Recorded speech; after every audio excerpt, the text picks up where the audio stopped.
देख ली लो, राते से भीरल बनी सा, पानी चलल 8 बजे रात से लेके 4 बजे भोर तक। अब लेव लागे के लेव लाग गल बा, लेव लाग के अब बोआता। देखी जना में पानियो चल रहा बा।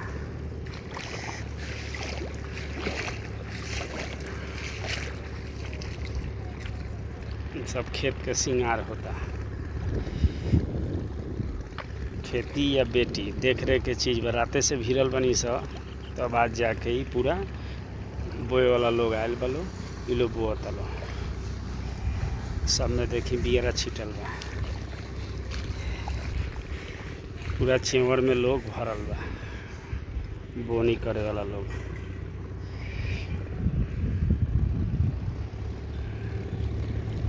चार बजे भोरे में ही लेव लागल, तब जाके बोआई के शुरू भइल बा।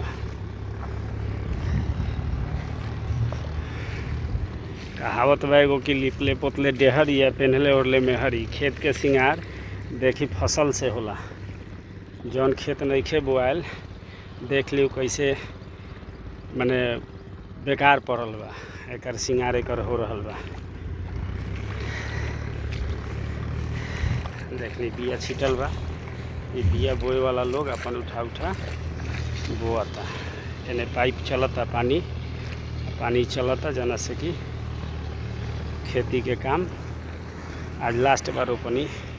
और एक्स्ट्रा बिया भी लिया के रखल गल बा, जे घटी तो भाग दौड़ ना करे के पड़ी। देख ली है बिया, एक्स्ट्रा बिया बा, ये एक्स्ट्रा बिया रखल गल बा, जे घटी तो छिटल जाई। एने देखी इतना खाली रखल गल बा, जो ओने से घटी बढ़त आई तेने छिटात आई, उन्हें बोअता लो। मौसम तो भइल बा बारिश के, लेकिन बारिश होत नहीं खे। पता नहीं का हो गल बा हमनी के तरफ, जो पानी होते नहीं खे। मशीन चला के सब लोग पटा रहल बा, बो रहल बा। ना बोल जी तबो शिकायत बा, अब बोल जाता तो परेशानी बा। लेकिन बिना परेशानी के कोनो चीज़ नहीं खे। जग जुग में लोग अनाज लेके खाए ला सामान लेके या लोग जूट छोड़ देवेला। एगो धान तैयार करे में किसान के कितना कष्ट बा, देखी जे कादो बना के एमे धान के रोपाई हो रहल बा। देख ली 3 आदमी बोअता लो, काठा पर अब बोआता है। कौर 100 रुपये काठा हुंडे।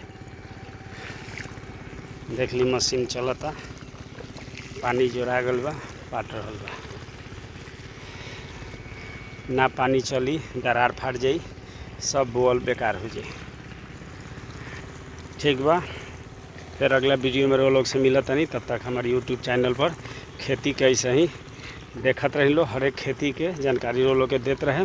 अब बोअनी होता ओकरो जानकारी देते रहे।